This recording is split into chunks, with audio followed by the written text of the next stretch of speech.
Hello everyone, I'm Dmitry Khovratovich, and I will now give a not so much technical talk about zero knowledge and cryptography and some subtleties you must be aware of. So this is some sort of a precaution because zero knowledge is in many aspects is just a regular, it's just part of regular cryptography. And when you work with cryptography, when you implement it in your business, when you design something related to cryptography, there are a few things you have to know. And I will show some kind of 10 most terrible mistakes that many people do, and even myself, and give some kind of small advice on how to avoid them. So a few things, so why you should trust me on calling mistakes. So I now consult a few teams on cryptography and work in my own company as a founder and consultant. So I have experience of breaking more than 20 cryptographic schemes, and a few of them were broken just at the time of presentation. That was quite funny. So I designed a few things you might encounter in blockchain or password hashing, and also in zero knowledge in the near future, I hope.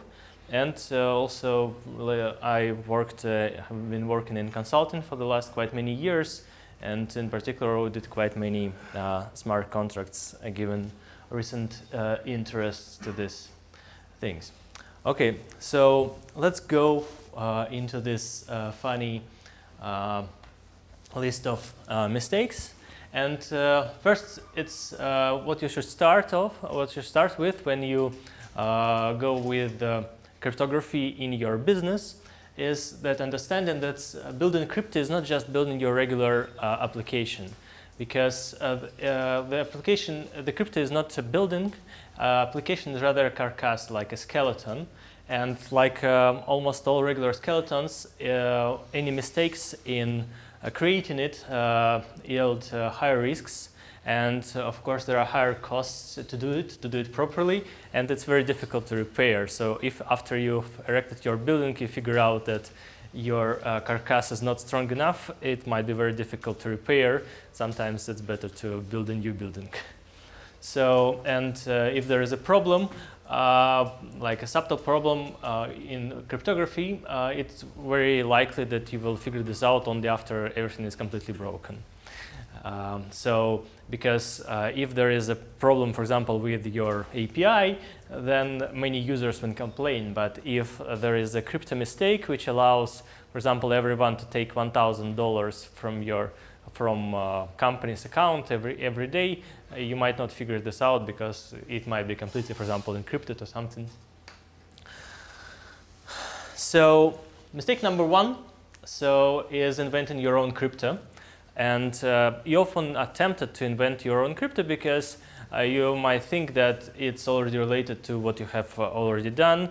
You might have some good experience with programming. You might have experience with architecture design. But apparently, creating new crypto is surprisingly hard. Even for cryptographers, it's very error-prone, and there is a very big risk. So we cryptographers try to reuse existing code, existing schemes, existing protocols as much as possible. And well, unfortunately, even for cryptographers, the rate of broken schemes is very high. So it might easily happen that you construct a scheme which looks very pretty, very solid, but a sudden blow of wind or water can completely ruin your design.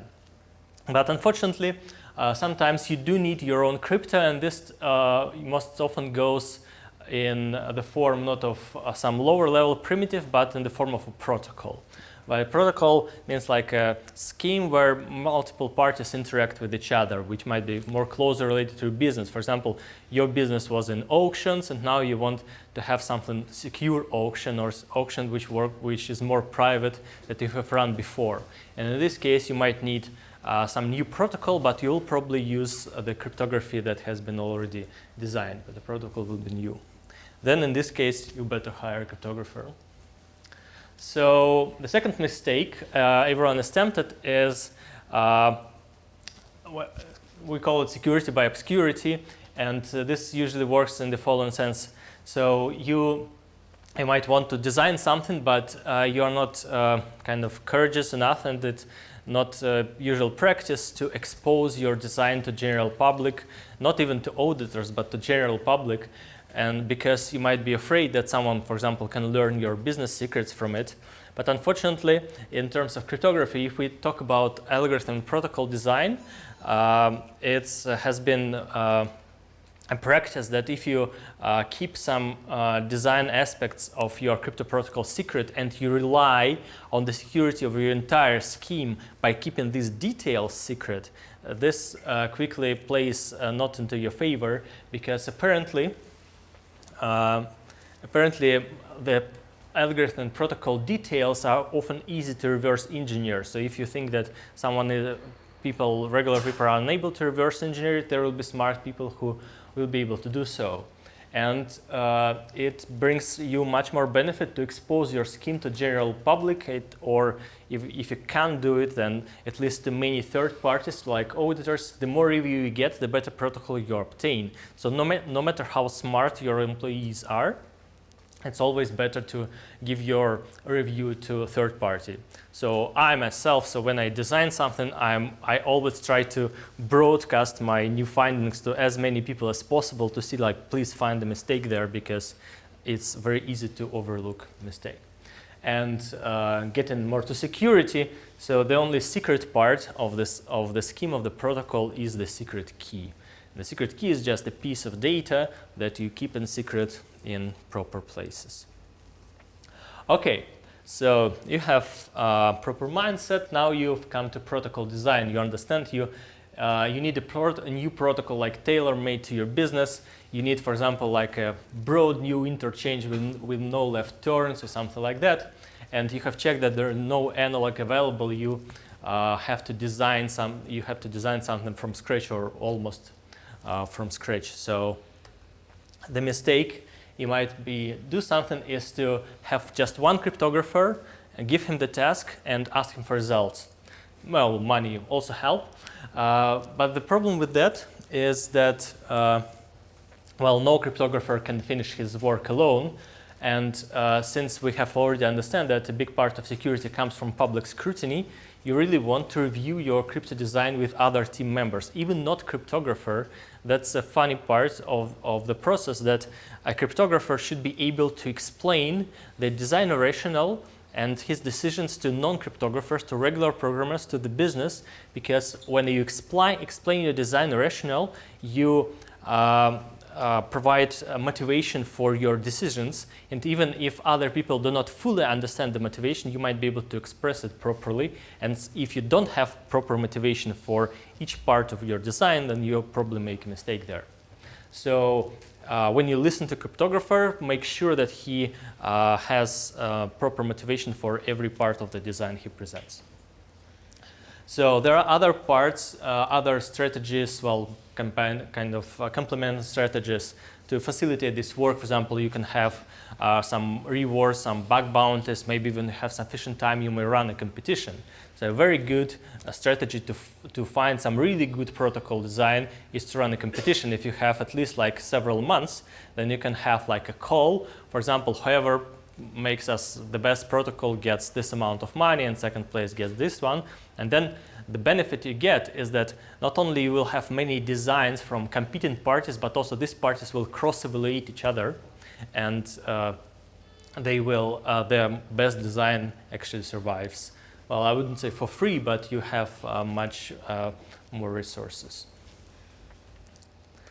So suppose that it also happens quite often if you have some kind of cryptographic or design problem. You mention it to a friend or another party. It's not like a very official task, but you just mentioned that you're probably interested to design something. And suddenly, after like in a month or so, someone comes up and say, "Oh, okay, I have a solution. It already works." So why works, and even is reasonably fast, but should you really accept it? So is the solution good for your purpose? Or maybe it's overkill in many aspects. That's actually a good point, because the solution might not be optimal in terms of resources it takes, not only the performance, but also maybe the number of people who need to work with. So it might not be optimal regarding the number of cryptographic primitives it works with, because maybe it uses too many. It requires like too many different libraries, which might not be incompatible with each other in terms of licenses, or I don't know, APIs, programming languages, whatever. So the design that has been found so fast might be less secure than potential alternatives that you have not tried yet. And the thing is, it's of course, it's very tempting to accept the design that is already with you, rather than say, okay, let's let you wait for months, I will make a general call. So it's better just to avoid this situation as much as possible, and whenever you have you understand you need a proper solution, to first draft formal requirements and then assess every design that comes up regarding this requirement, not just take whatever works. Okay, so what about suppose that the mistake number 5 is that you think that some privacy or some security is enough. So I give you an example. So suppose you design a private money transfer system, and but private transfer system means that there is the transfers between parties, what the public may observe. So what like completely people that are not in the system can observe. That transfers are not fully anonymous in terms of, well, for example, let me deviate a bit. So when there is a regular bank transfer happens, a general public cannot see who transfers how much to anyone, because the SWIFT system is encrypted. You cannot just, for example, look it up on the internet and see who sends how much money to whom. But with, for example, money transfer system like in blockchains, a lot of information is publicly available. And sometimes you have a question, so maybe you as a designer is not able to make your transfers fully anonymous, by meaning that you cannot completely hide a sender, it can completely hide the recipient. But maybe you think you are good enough, so maybe you have an anonymity system that allows you to hide a sender and the recipient in a big crowd of, for example, 10,000. You might think that a crowd of 10,000 is good enough to hide a particular person, but apparently there are quite many ways from potential attackers who would like to de-anonymize the users, the clients. There are quite many ways to further narrow down the identification, and there are ways to amplify this privacy loss. So instead of 10,000, there can be 1 out of 10, because, for example, an attacker can put his own users into your system. He can flood your system with identities he controls, and then he will actually know of this 10,000, maybe he will know 9,950, and the other will be your users, and thus the identification of every person will be much easier. So given that, we often say that there is no some privacy. You cannot say that you have like certain level of privacy which is not 100%. There's, in most of the cases, there is just you have privacy or you don't have privacy. So another mistake is a complex setup. So it might happen that the team of your designers and programmers and cryptographers has come up with a reasonably fast and secure solution. So when it works on the everyday basis, it's very nice. But the problem is that it takes a lot of time to initialize. So in the very beginning, you have to spend sufficient amount of time, for example, maybe days or even a few weeks, to start it from the to launch it from the cryptographic point of view. And depending on how this procedure had worked, the entire working on the solution depends on that. So should you basically take it, and there are a few if you, well, you might take it or you might not take it, but I would like you to know an example that shows that a very complex setup might have very bad consequences for security. The reason is, so you might be aware of cryptocurrency Zcash, which is famous for its fully private transactions. But the problem is that for privacy to work, they had to run a very sophisticated procedure so that they gathered 7 people who do not love, who do not trust, who do not work with each other, and asked them to run a special procedure to generate a sort of secret so that they work together and no one knows the secret and no one knows the result. And only by, if they opened the complete transcripts of their work to each other, they could reconstruct the secret. But if at least one of them is honest and following the procedure, then it would be completely fine. And the thing is, after a few months of a proper operation, one of their designers, he found out how to exploit the procedure to print fake coins. And the thing is, the only way to change it, to repair, was to run a new procedure. But it was clear, they understand that if they suddenly say, we have a problem with the original procedure, we have to rerun it, then someone could try to look up and try to figure out what the problem was. And what they decided to do is to keep it in secret, to put it like completely under rug, and they decided to keep it till the pre-scheduled new setup phase, so that like they had a new setup in a few months. They waited, and then in the new setup, the procedure was already correct. And this means that if you have a very complex setup in your protocol, sometimes the reinitialization, the repair costs are so high that you might be tempted to keep it working in a flawed way. So you might be tempted to have it working with mistakes or with some privacy or security loss, just because running it from scratch would cost you too much and maybe cost you days or even weeks of non-operation, because the setup would take that much time. The third group of mistakes and problems goes with implementation. So you have already designed your protocol. It's like very nice, you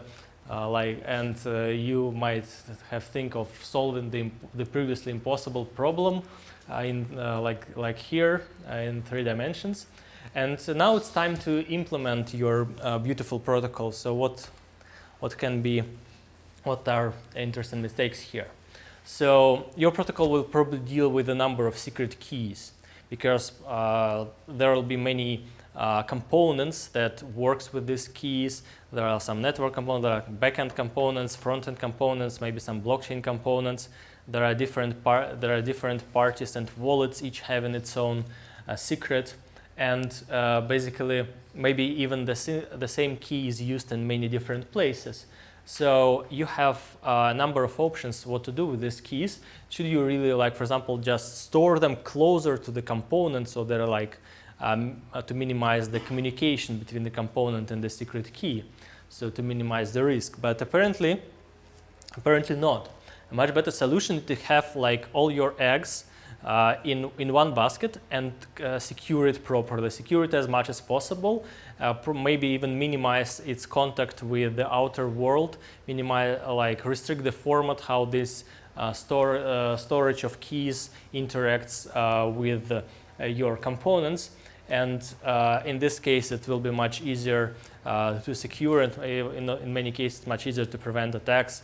For example, there can be many useful scenarios, like maybe the key storage doesn't have direct API with outer components, but maybe it has it communicates with outer component just with the database. For example, the outer component can put a request into the database, and the key storage just looks into the database and reads it. If the request is fine, it executes.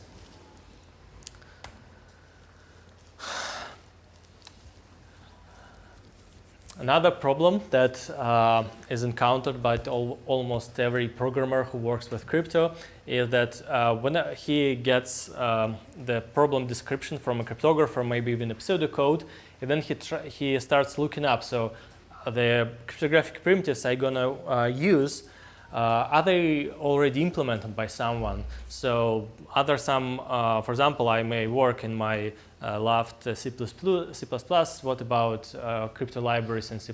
And should I use like any library that is available? Maybe the most popular library that is already like 15 years old and well tested. Well, it's quite likely that you should be able to use them, but you have to check a lot before the start, because this decision is quite difficult to revert. So you, of course, have to check that the library supports all the primitives like curves, different types of curves or ciphers that you need, because if it doesn't support them and there is no support of the library itself, it might be difficult to include them in the future.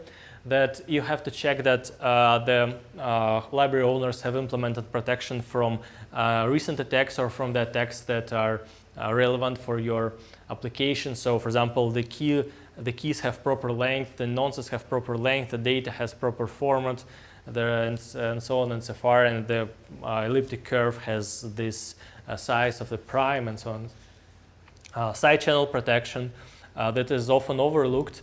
But if, for example, your code is supposed to run on a network with like active connections from outside, can be the time how much you spend for executing a request can be measured by an outer person. If this is the case, that for example, the library should support constant time execution of cryptographic sensitive code, and this constant time execution is a very rare case, and in some situations you might have to even implement it yourself. So side channel protection is not very frequent even in popular libraries. And of course, some more usual checks, like that the libraries conform to some standards in crypto regarding popular and standardized hash functions or ciphers, and that the licenses are what you need, so that you don't figure out at the later stage that you use GPL accidentally. And what about open source? So many programmers think that open source is it kind of prevents bugs bad bugs from happening, or at least it facilitates bug discovery. But the latest situations with the cryptographic bugs show that it's not always the case. So there have been found very terrible bugs in crypto libraries like OpenSSL that were there for years, if not like decades, and no one really found them, even though the library was completely open source, and the bug itself was pretty dramatic. So actually, open source doesn't apply back absence even in long term. So mistake or issue number 9. So how about good programmers? So the thing is, if you are an employer, then for your team you are always interested to find really good programmers, because they have like a clear mindset, they produce very good code, and sometimes they are even involved in some design, for example, architecture design, the code design, the library design, and so on. And good programmers they often think that cryptographic design might be as easy or almost as easy as just regular architecture design that they are involved with. But apparently it's not the case. So there are very many examples of crypto designed by good coders, and in this case, the crypto itself, it gets very clean code with a lot of comments. So the code is compact and so on, but the design decisions are always very questionable. So, and if you ask them like in a month or something, so why did this or that, they might not be able to answer, and they will have problem with explaining these decisions, whereas this is like really critical for cryptographic design, that all the design decisions must be well-founded.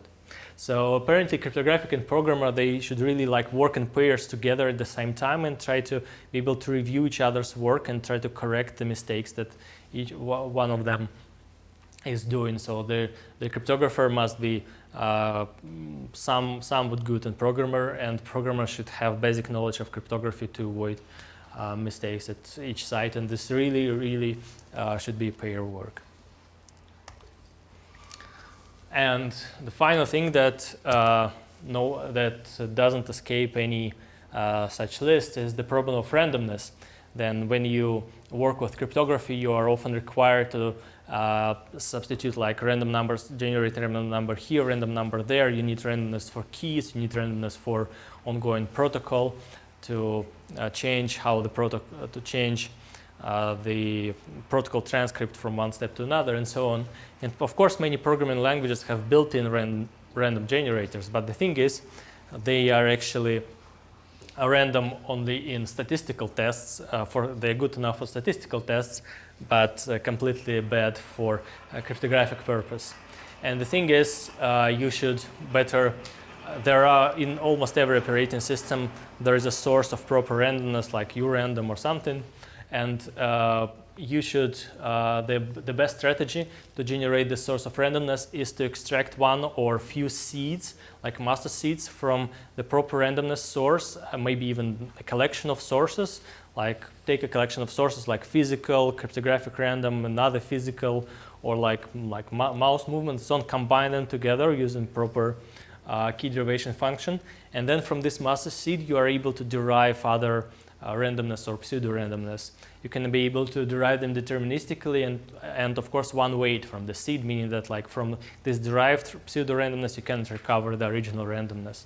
But having this derivation deterministic, this allows you in the future to reconstruct this pseudo-random number. So of course the master seed must be properly stored, maybe like even in some sort of a cold storage, and from that you derive like 10 other randomness which cannot be linked and which cannot be computed from each other, and you use them in the application.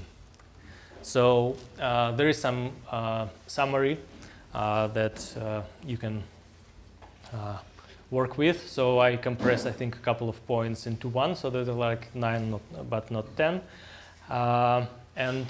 Yeah, this can be used as some sort of a checklist. So like every week or so when you work with cryptographic applications, with cryptographic designs, just go over it and see if you have not made such a mistake. And if you have questions, you can ask them now or later by email or something. So thank you for your attention.